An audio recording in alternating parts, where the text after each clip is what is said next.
Bang.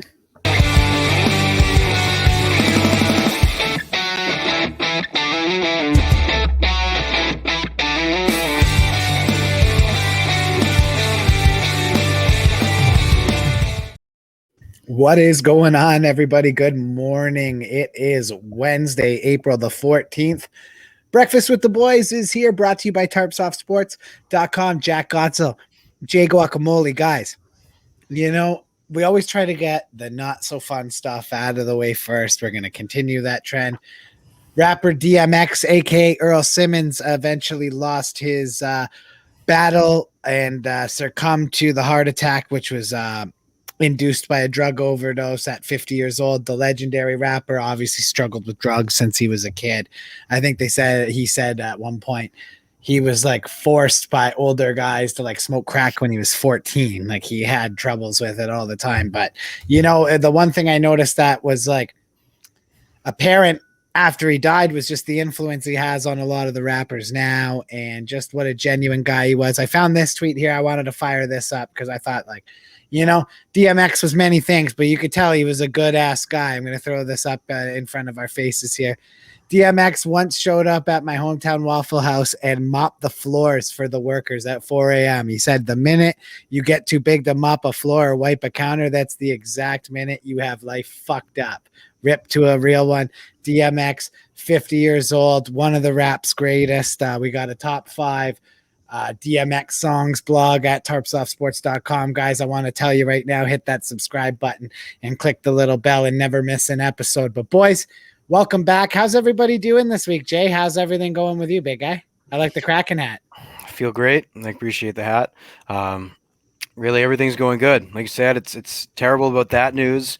But the good news for me, at least, was Dogecoin popped off. So I'm going to bring it to a brighter note on my side. Probably about 11 cents now, Jay. Yeah, 11 cents. Probably about a year ago, I invested just a random $100 into Dogecoin just because I saw Elon Musk tweet about it. So I was like, all right, this is a joke. Like, I'm all in. Worst comes to worst, something actually happened, and something actually happened. So shout out Doge Army. We're going right to the fucking moon, baby. Doge and Hoge. Shout out to both of you guys. Bang. You know what's awesome too is the dog for the Dogecoin. Oh, yeah. That dog's fucking awesome. Funny story is Jake Shields, who's bringing his podcast to the tarpsoftsports.com network on May 5th, has one of those dogs from the Dogecoin. Really? So he bought a bunch of Dogecoin just because of the dog. And then he was saying, like, it's funny because I made some fucking money off of a coin I only bought because I saw my dog's face on it. That's awesome. The joke coin, the people's coin, baby. It is. It's the new Bitcoin. It's the people's coin. You love to see it, guys. Speaking of love to see it, we are during a fight week right now, guys. Oh, we're not going to ask how I'm doing? No one cares. Oh, okay, guys. Actually, before we even get into Ben Askren and Jake Paul, you know, there's a lot of people putting their lives on the line and a lot of heroes. No, you're not. Oh. Jack Gotzel, ladies and gentlemen. This guy right here. An absolute hero. Everybody congratulate him. He got his first COVID-19 vaccine. Congratulations. I absolutely hate when people say congratulations for people getting a vaccine. You're just doing like what you're supposed to do. But you know what? I think if you had COVID, you already have the antibodies. You're not giving it to anybody else. I think it's pretty fucked up that they make you get the vaccine and you literally feel like death for 2 days. Yeah, so yesterday you get the vaccine, you get the Johnson & Johnson. It gets halted today. You got Johnson & Johnson? Yes, I got Johnson & Johnson the day before it got canceled. Nice. Yeah, and I was talking to Jay last night, and I was literally like, I sounded like I was on my deathbed. I would assume. Bro, it was literally like we started playing Xbox, and then an hour goes by, and Jack's like, you know, guys, I'm really not feeling that great. Another hour goes by, and Jack's like, guys, I can barely like keep my eyes open, like I'm really not feeling good. Third hour goes by, and Jack goes, no, I gotta get off. I'm feeling like shit right now. Bro, he was dead. We did like some NHL recap stuff, and like Jack's usually pretty excited and that, like he just was sitting there, like you could see like the stuff twisting in his head. You could tell your buddy Venti had gotten to him about the 72-hour wait limit if you're gonna die or not. He thinks that's how DMX died. Oh God. Yep. He thinks that's how DMX died, was the COVID-19 vaccine. Yeah, he thinks and not all the drugs and no. Venti thinks that DMX has been clean for years. No, he hasn't. He was just in jail. Like, Did you like my he's a text? fucking mess. Did you like my text later? I texted Venti and Jack that the Pentagon's developing a microchip that detects COVID under your skin. And They are actually. yeah, and even though it's right now it's not in the vaccines. He thinks it's Oh, going to it's be not part in of. the vaccines. He thinks it's going to be part of getting the vaccine. Yeah, man. I mean, hey, there's talking about a vaccine passport. I don't know, man. All I know is that it's such a Jack Gotzel thing to go and get a vaccine, think he's doing something good, and then have it be pulled for health reasons the next day. Like the second you saw that, Jack, what went into your mind? Like, no wonder I feel like I'm dying. It's Like, all fun and maybe games this until is Jack actually it. dies. I don't know. Nice. Mickelson froze for a second there. Yeah. I lost you guys there. I went into purgatory there for a minute. Everybody's screens went black. So I didn't hear your answer, Jack, but I imagine you were a little nervous. Well, yeah, I said that maybe I'm actually gonna die here. Maybe I'm gonna end up like Hank Aaron in DMX, apparently, according to Venti. That guy's awesome, man. Won't come on the podcast. Thinks that the government's going to track him down. Some guy who's never been on a show or anything one time. Nobody has any idea who he is. He's going to get tracked down. Love to see it, guys. Now we're in fight week. Saturday night. The fight game reputation, dare I say mixed martial arts reputation, on the line a little bit here. Jake Paul taking on Ben Askren. Leading into the fight, though, a little drama with Jake Paul. Sounds like a girl's trying to accuse him of some sexual assault stuff. Now, listen, I am always the kind of person who thinks every single one of these stories has to be listened to. That said, I think it was Bill Burr who said there's like a pandemic of gold digging whores out there too that everybody just ignores. So like there's bad situations, there's real situations, and then there's people being assholes. So far off the hop, it kind of sounds like there's not much validity to this. Is that what I'm getting, Jack? Well, what I've seen is that apparently one of the dates she mentioned, Jake Paul wasn't in the same state. Another day she mentioned there's photos and videos of Jake Paul with his girlfriend. I think her name is Tanya. I'm not really super into the YouTubers and all that. And she would have been at Jake's house the day that she says that Jake kissed her in front of everyone. That means he would have kissed her in front of his girlfriend, who gets mad when Jake likes other people's photos on Instagram. So I can't imagine that would have gone over too well if he kissed a girl in front of her. I don't know. There's just some things that don't seem to add up.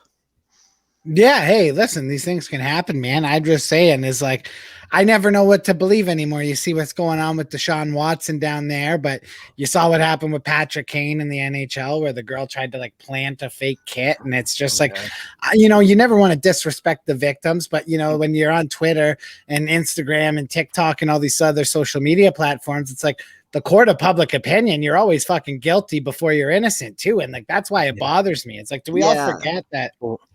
Oh, and one more thing. She made an OnlyFans right after it. Oh, see, she was just trying to blow her name up. Now everyone's going to be like, let's look at the girl Jake Paul was with.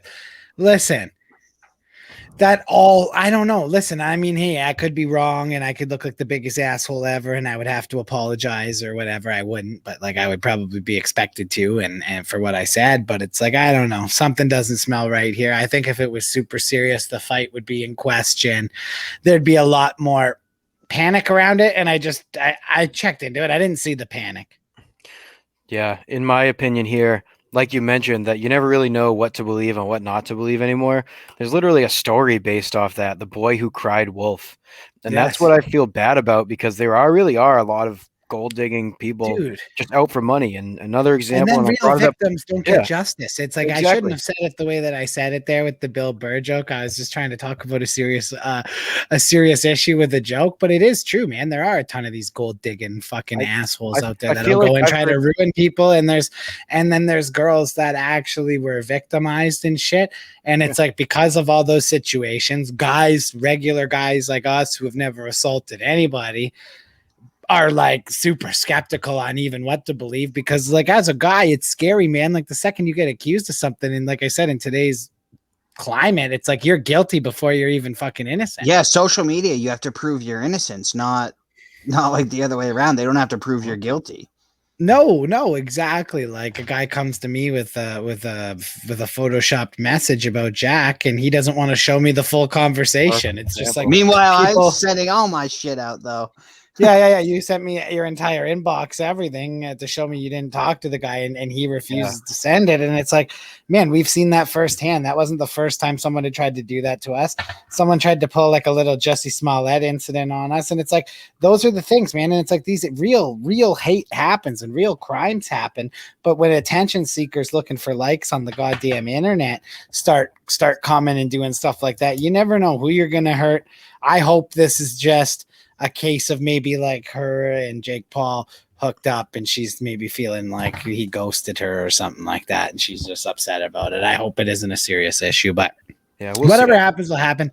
Usually justice makes its way to the top. You see, even people get away for stuff for a long time. Look at Bill Cosby, right? Everybody would have guessed he would have went to his grave a fucking hero, and he's going to go to his grave a fucking villain. So if it can happen to Bill Cosby, shit'll make its way to the surface if it has to. And even though I'm very skeptical whether Jake Paul did that or not, I still think he's an absolute douchebag, and I want to see Ben Askren knock him out this Saturday.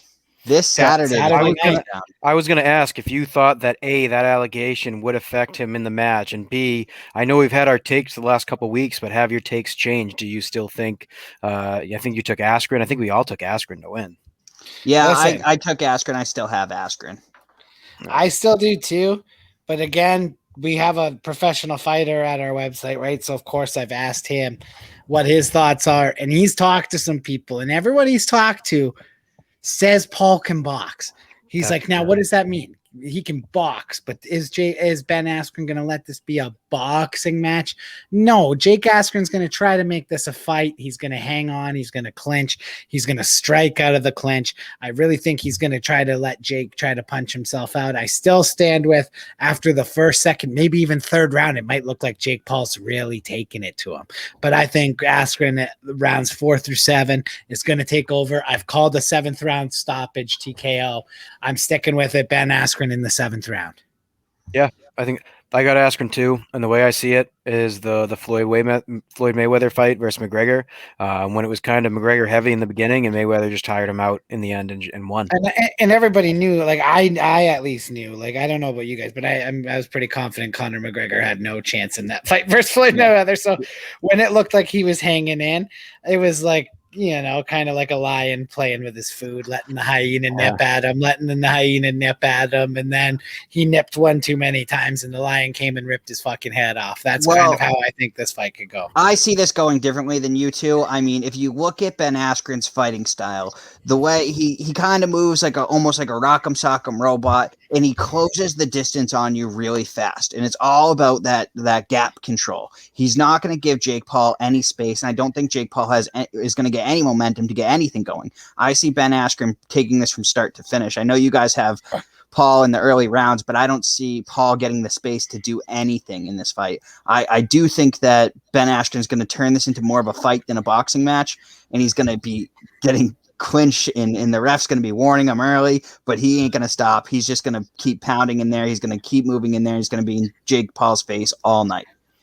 I hope so, man. I hope that's what happens. I think Jake Paul's been pretty disrespectful to a lot of people, and I get it. He's trying to sell a fight or whatever, but I don't know, man. There comes a point where you're just super unlikable too, right? So yeah, he's super unlikable. Although Ben Askren, I hate that he has that Jake Paul punching bag. That's so stupid. Although he completely went and redeemed himself when he made that Rocky promo video. Oh, yeah, he had to go into he had to go into Rocky style training when he found out he was fighting Logan Paul's little brother. That's a promo and a half. If you guys haven't checked that out, I think it's his pinned tweet what is he? Funky? Isn't that just his at? Just Funky Ben Askren. He's a strange dude, man. And it's funny too. I saw him he did Logan Paul's Impulsive podcast, and it was great. It was fucking great.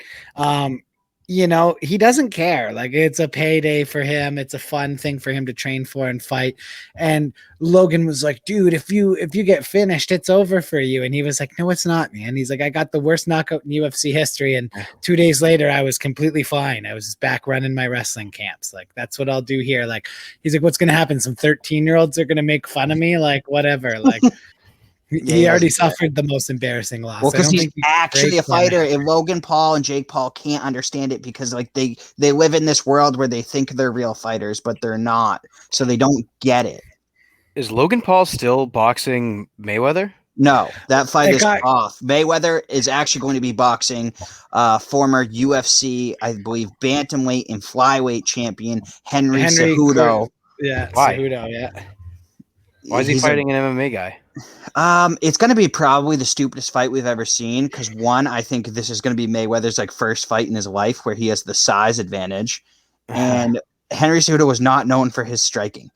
So, you know what I think happened? Listen, and I'm sitting here saying that Ben Askren's going to beat Jake Paul because he's a fighter. Logan Paul is like 225 pounds and Floyd Mayweather is like 155. Like, at some point, one lucky shot when you're talking about guys that size. Like, listen, Jake and Logan have both been boxing for 3 years. If you're guys who have been athletes before, if you do any sport for 3 years, you're going to be not bad at it, which means you have that puncher's chance.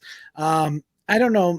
Mayweather's always been a pick and choose kind of fighter. That's what makes boxing bullshit. And that's why it's taking these influencers to actually build these big money fights. Like, this fight is going to end up in the top 5 grossing pay-per-views in boxing history. The last one with him and Nate Robinson and the Mike Tyson thing was number 8. I think this is going to do better numbers than that.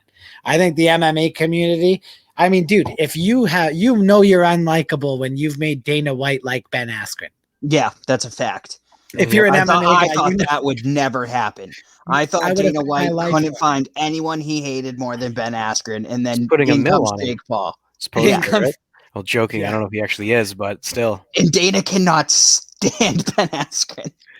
Yeah, apparently he says he's a Big Ben guy now. He's going for. I don't know, man. I feel the pressure too. I honestly think Dana might give him another fight if he knocks out Jake Paul. If he knocks out Jake Paul, what happens for Jake Paul? Where does Jake Paul go? If he can't beat Ben Askren, he's not going to beat a real boxer, even an amateur. Like, I'll put Lucas in there against Jake Paul. Lucas Body. Unfair. Yeah, he would knock him into next an amateur boxer. And he's not even an amateur boxer. He's a professional boxer. Yes, he's a professional. He's 10 fights in. He would knock Paul's head to the moon. But what I'm saying is I think a amateur boxer beats both Ben Askren and Jake Paul. Probably. Ben Askren, listen, like, Ben Askren's admitted it. If he's like a really, really, really fucking good boxer, he's gonna beat me. But he's like, he can't be. He hasn't beat anybody. He hasn't been doing it long enough. He just thinks the statistical probability of Paul being a good boxer isn't there. Now, everybody says that's around him that he is a good boxer, but I worry because these influencers, and Jay, your brother's friends with one of them, you know what it's like. There's money, there's yes men around, there's people who are just hyping them up, and they're doing a job selling the fight too. I'm not even hating on people that do that kind of shit, but you know how it works. They're trying to hype it up for content. You get the game too, right? So it's like when these guys who train with Jake Paul come out and say, no, he's a great boxer. He's going to put hands on Ben. He's going to lay the hands to Ben. Are they actually saying that, or are they getting paid to say it? I mean, I have no idea from my personal experience. I would assume a little bit of both. Obviously, if their friend wins, they win kind of in the end. But I always kind of wonder on the flip side what it's like to be a amateur boxer or amateur this, that, the other thing, and kind of watch these two, not nobodies, but nobody in the sport get the spotlight and get all the money. Well, I think they would have some respect for Ben Askren because he did fight. He is a fighter. Over 20 fights. Like, he's actually fought. Like, I would say they probably think he's earned it to a degree, but man, for some of them, it's got to be tough watching Jake Paul go and get this bag when you've trained your whole life for this, when you've worked your whole life for that. and to see him just come in here and do it because he's got a big YouTube channel when you've been training since you were a little kid and you've been getting knocked out in the gym and you've been putting your life on the line, because you honestly do put your life on the line when you step in Every there. time you step in. That's got to be tough. It's super tough, man. And that's what I mean. I don't know if Jake Paul's ever been in an instance where you're in the ring and it's like, it's kill or be killed. Now, Nate Robinson, professional athlete, that's fine. Dude, the way he was in that fight, like, I promise you, I'm not even a tough guy. I would fight him and not be scared of him. He was scrappy, though. He was embarrassing, dude. He He had no control. No, he had no control. Dude, he was embarrassing. I would have just been patient and bopped him on the top of his head and thrown him on the ground. But like, how long do you think he actually trained for that? No, not long. No, I think he just thought he was going to go in. I think he thought he was just going to go in there and street fight him, and he was embarrassing technically. First kid he fought, the one who's on the TikTok versus YouTuber card, the Deji or whatever. Mm-hmm. He kind of took it to Paul in the first round of that fight. Paul ended up winning it in the second round, I believe, but that's it. That's the only tape we have on him, right? So I don't know. And Jake Paul did not look impressive in either. No, I mean, well, listen, he slept fucking Robinson with anybody with any sort of technical skill.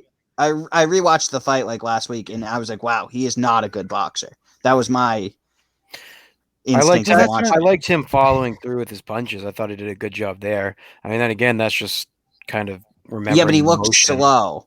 He looks slow and looks like his technique is not completely there. And I'm sure he's worked on it a little bit. I'm sure he's improved a little bit. But you don't become a great boxer in like that short of time, kind of like what Ben Askren was saying. There's no way he can be a great boxer in the amount of time he's trained. Yeah, he's like, he better be great. Like, he needs to be a great boxer. He's like, if he's a great boxer, he'll beat me. But he's like, he just can't see it being possible. I don't know. And if he does win and say he calls out Nate Diaz, he's in for a really bad hospital bill. That would be a rough one for him because Nate, although doesn't really showcase his boxing in MMA for some reason, is actually like a fucking class boxer. He just loves relying on his BJJ. He doesn't use it in the UFC, but he's way better than anybody because he's too busy trash talking people, bitch slapping them in the face, laughing at him. Yeah, he's too busy having a time. Nate Diaz would absolutely rearrange him. He's an absolute classic guy. Speaking of classics, you know, when I think of old TV shows growing up in the early 90s, and I'm sure you guys are old enough to appreciate The Simpsons, right? Mm-hmm. Yes. Of course. Well, voice actor on The Simpsons, Hank Azaria, plays Moe, plays a bunch of characters. He was the voice of Apu, the convenience store owner of the Quickie Mart. Thank you, come again, or whatever, right? That was the thing with Apu. He has come out and apologized now because obviously there was that documentary that came out with all the Middle Eastern comedians in that. It was called The Problem with Apu. Them talking about how he's socially unacceptable and people used to use Apu to make fun of them because they were brown growing up or whatever, right? But like Hank Azaria is a voice actor in the 90s who was paid to do a Middle Eastern accent of a convenience store owner. Like, he's a voice actor. The fact that they had him apologize, because I would like to think that he didn't do it himself. It's a show about satire. Like, is cancel culture really going to come for everything? Like, is Eric Cartman going to come and apologize next? I'm surprised they haven't gone after South Park yet. Because South Park went after themselves first. They got hashtag cancel South Park trending because they think cancel culture is a joke. And I agree with them. It's so fucking stupid. It makes me sick. I just feel bad he has to apologize. It's a joke. I mean, it's the point of the show. It makes Jack sicker than his COVID-19 Johnson & Johnson banned vaccine. I don't know, man. I mean, Hank Azaria might be a good guy or whatever, but that was kind of lame from him. He might be the nicest guy in the world. He might fucking on weekends might save small orphans from fucking disasters. For all I know, I don't know what the guy does. Yeah, I don't know what he does, but pretty lame apology from him. But guys, short agenda this week. DMX forever. Fucking Breakfast with the Boys forever. Make sure you guys hit the subscribe button here. You can catch all other content from the tarpsoftsports.com guys right here on the Tarps Off Sports YouTube or over at tarpsoftsports.com. Today's episode was also brought to you by manscaped.com/ca.manscaped.com. If you're in Canada, use promo code TARPSOFF to receive 20% off and free shipping. You want the number one tool to take care of those family jewels. Ball deodorant. Boys, what can you say about ball deodorant? Jay, ball deodorant, big ball deodorant guy. You know how I feel about Baldio. It's amazing. It smells great. It works for hours, and you can always re-up if you need to. Yeah, it's a The beautiful. ladies love it. The ladies love it. It's a beautiful product, man. Make sure you have the Lawnmower 3.0 in your life. It's got a light on it for those hard to reach places you can't see down there. Bam. It's like a fucking, I feel like I'm a goddamn coal miner going deep down into the down under fucking deep in the trenches. deep in the gooch trenches. Down in the old gooch forest there, you got a nice light and it'll knock every hair right out of there for you. Manscaped.com or c8.manscaped.com. Promo code TARPSOFF for 20% off and free shipping. We'll see you guys next Wednesday. And actually, we're going to see you guys, I believe, next Tuesday, because we're doing a special live version of Breakfast with the Boys in the afternoon on 420. We're doing a 420 episode. We're going to be talking aliens. Breakfast with the Boys.